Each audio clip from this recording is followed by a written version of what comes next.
Hello friends, welcome back to our channel. I am your host John. तो चलिए देखते हैं कल मार्केट का मोमेंटम कर सकता है और हम कैसे ट्रेड प्लान कर सकते हैं। चलिए फर्स्ट निफ्टी देख लेते हैं।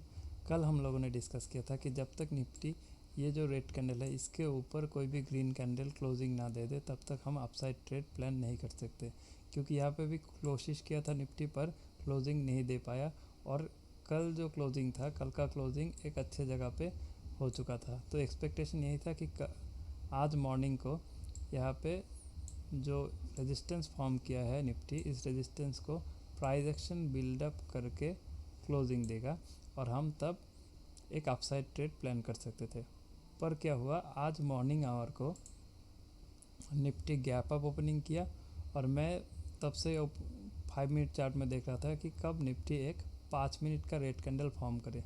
जब भी निफ्टी एक 5 मिनट का रेड कैंडल फॉर्मेशन किया तो उस पर मैंने एंट्री की और उसका जो टॉप था उससे थोड़ा ऊपर मैंने एसएल लगाया और पूरा दिन इस ट्रेड को होल्ड किया और एक अच्छा प्राइस एक्शन बिल्डअप करके निफ्टी एक अच्छे जगह पे भी क्लोजिंग दे चुका है। क्यों मैं बोल रहा हूँ कि एक अच्छा प्राइस एक्शन है, क्योंकि नॉर्मली हम अगर प्राइस एक्शन की बात करें, अगर किसी को कोई स्टॉक को या इंडेक्स को अपसाइड जाना है और एक प्राइस एक्शन बिल्डअप करे तो वो धीरे धीरे ऐसे प्राइस एक्शन बिल्डअप करेगा। यानी कि हमें कैसे एंट्री करना है, जब एक ऐसा पैटर्न फॉर्मेशन करे और ये जो स्विंग इसने बनाया है, स्विंग के ऊपर एक कैंडल क्लोजिंग दे दे, तब हमें एंट्री करना है इस पोजीशन पे और यहाँ पे एसएल लेना है। तो वैसा ही कुछ प्राइस फॉर्मेशन हुआ, यहाँ पे थोड़ा सा होल्ड किया, इसके बाद ब्रेकआउट कर दिया इस पोजीशन को और कंटिन्यूसली ये देखिए ये नीचे आया, फिर अपसाइड जाने की कोशिश की और फिर नीचे आया। तो ये एक पोजीशन था यहाँ पे एंट्री करने का। फिर यहाँ से नीचे आया, फिर वैसे ही एक ग्रीन कैंडल फॉर्मेशन किया, थोड़ा सा प्रॉफिट बुकिंग आया, फिर ये नीचे चला गया।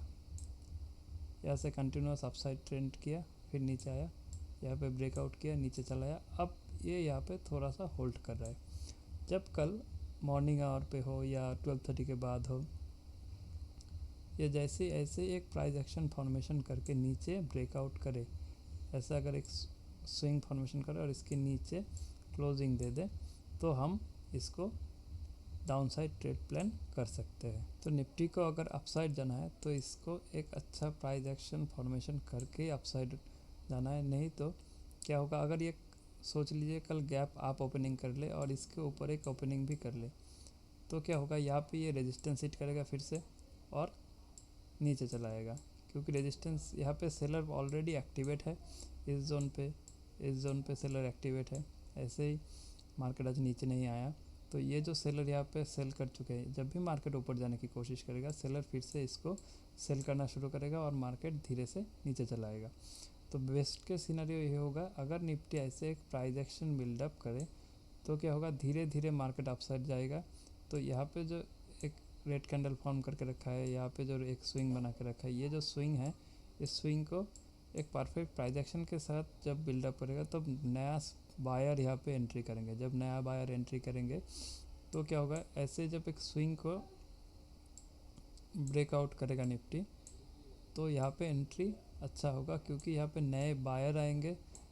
जब तक नए बायर नहीं आते तब तक यहाँ पे एक अपसाइड अच्छा ट्रेंड हमें नहीं मिल सकता। तो कल के लिए हम जब निफ्टी 17,355 के नीचे एक रेड कैंडल क्लोजिंग कर दे तो हम इस पोजीशन पे एंट्री कर सकते हैं।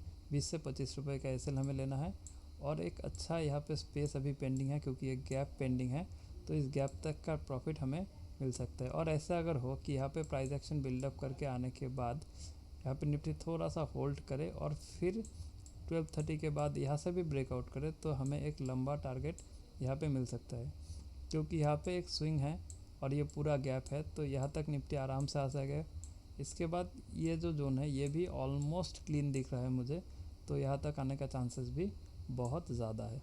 पर अगर कल निफ्टी अपसाइड ब्रेकआउट करने की कोशिश करे तो हम एग्रेसिव ट्रेड नहीं करेंगे, क्योंकि यहाँ पे एक स्विंग है, फिर यहाँ पे एक स्विंग है, यहाँ पे एक स्विंग है, तो यहाँ पे बहुत सारा स्विंग है। यानी कि हर स्विंग पे जाके निफ्टी रेजिस्टेंस हिट करेगा और चांसेस रहेगा कि नीचे चले आने को। तो जब भी अपसाइड ब्रेकआउट हो तो हमें थोड़ा सा कम क्वांटिटी में ट्रेड करना है, और अगर निफ्टी डाउनसाइड ब्रेकआउट करे तो हम एक हाई क्वांटिटी में ट्रेड कर सकते हैं। निफ्टी जब भी प्राइस एक्शन बिल्डअप करके 17,440 के ऊपर ब्रेकआउट करे तो आपको यहाँ पे एंट्री करना है। यहाँ पे आपको 25 से 30 रुपए का एसएल लेना है और 1:2 का टारगेट यहाँ पे आपको बुक करना है। चलिए अब बैंक निफ्टी देख लेते हैं। मैंने लास्ट डे को आप लोगों को बताया कि जब निफ्टी 37,500 के ऊपर एक ग्रीन कैंडल क्लोजिंग कर दे इस रेंज के ऊपर, तब हम यहाँ पे अपसाइड ट्रेड प्लान कर सकते हैं। पर लास्ट डे को जो क्लोजिंग था वो थोड़ा वीक था यहाँ पे। इसके बाद लास्ट सैटरडे को भी यहाँ पे ये जो रेंज बैंक निफ्टी ने बनाया इस रेंज को ब्रेकआउट नहीं कर पाया। तो मैंने कल आप लोगों को बताया था कि अगर बैंक निफ्टी कल ये जो जोन है ऑलमोस्ट 37,300 इसके ऊपर एक ग्रीन कैंडल फॉर्म करके प्राइस एक्शन बना के क्लोजिंग दे तो हम अपसाइड प्लान कर सकते हैं, पर लो क्वांटिटी में, क्योंकि यहाँ पे जो अपसाइड में रेजिस्टेंस है ये हिट करने वाला है। इसके बाद प्रोबेबिलिटी रहता है कि ये फिर से नीचे चला है। और आज मॉर्निंग आवर पे क्या हुआ, ये गैप अप ओपनिंग किया, इसके बाद सस्टेन नहीं कर पाया और नियरेस्ट जो रेजिस्टेंस था नियरेस्ट रेजिस्टेंस को ये हिट किया, फिर से कंटिन्यूसली होल्ड किया और ब्रेकआउट दिया नीचे की तरफ, क्योंकि यहाँ पे प्राइस एक्शन बिल्डअप नहीं किया था। और जब भी मार्केट कभी भी गैप आप ओपन करे तो आपको थोड़ा सा प्राइस एक्शन की तरफ ध्यान रखना है कि जब भी यहाँ पे एक रेड कैंडल फॉर्मेशन कर दे तो रेड कैंडल के बाद आपको नीचे रेड कैंडल के नीचे एंट्री लेना है और उस रेड कैंडल का ऊपर वाले हिस्से में आपको एसएल लगाना है। यहाँ पे वैसा ही हुआ और मार्केट कंटिन्यूसली नीचे चलाया और सेम प्राइस एक्शन बिल्डअप करके ही यहाँ पे क्लोजिंग भी दे चुका है। यहाँ पे एक इनसाइड कैंडल फॉर्मेशन किया और इसको ब्रेकआउट किया ये रेड कैंडल, फिर से यहाँ पे प्राइस एक्शन बिल्डअप किया, फिर नीचे की तरफ ब्रेकआउट दिया। देखिए ये मार्केट जा रहा था अपसाइड से नीचे आ रहा था, फिर यहाँ पे नीचे चलाया। आपको ये जो पोजीशन है यहाँ पे आपको शॉर्ट करना है और यहाँ पे आपका एसएल रहेगा। वैसा ही सेम पैटर्न में यहाँ पे ये ब्रेकआउट किया नीचे की तरफ और इस जोन पे हम एंट्री ले सकते थे और इसके ऊपर हमारा एसएल रहता। फिर से मार्केट नीचे ही क्लोज दे चुका है। अगर कल मॉर्निंग आवर पे बैंक निफ्टी 36,825 के नीचे एक रेड कैंडल क्लोजिंग कर दे तो हम यहाँ पे एंट्री कर सकते हैं। हमें यहाँ पे 20 से 25 रुपए का स्टॉप लॉस लेना है एंड एक अच्छा स्पेस अभी भी पेंडिंग है। ये गैप था, ये गैप बैंक निफ्टी फिल करने की कोशिश करेगा और इसके बाद अगर यहाँ पे ब्रेक इस जोन में थोड़ा सा कंसोलिडेट करने के बाद यानी कि प्राइस एक्शन बिल्डअप करने के बाद यहाँ से भी ब्रेकआउट करे तो हमें यहाँ पे ये जो स्विंग है इस स्विंग तक का एक टारगेट मिल सकता है। तो यहाँ पे एक गैप पेंडिंग है, ये गैप कल बैंक निफ्टी फिलअप करने वाला है क्योंकि यहाँ पे बहुत वीक दिख रहा है बैंक निफ्टी। तो अगर यहाँ पे प्राइस एक्शन बिल्डअप करके नीचे आए तो हमारा फास्ट टारगेट ये जो गैप है ये गैप तक हो जाता है। इसके बाद अगर प्राइस एक्शन बिल्डअप करने के बाद ऐसे ब्रेकआउट करे तो ये जो यहाँ पे स्विंग बिल्डअप करेगा, स्विंग के नीचे हम फिर से एंट्री कर सकते हैं या पॉसिबल हो तो उस ट्रेड को होल्ड भी कर सकते हैं।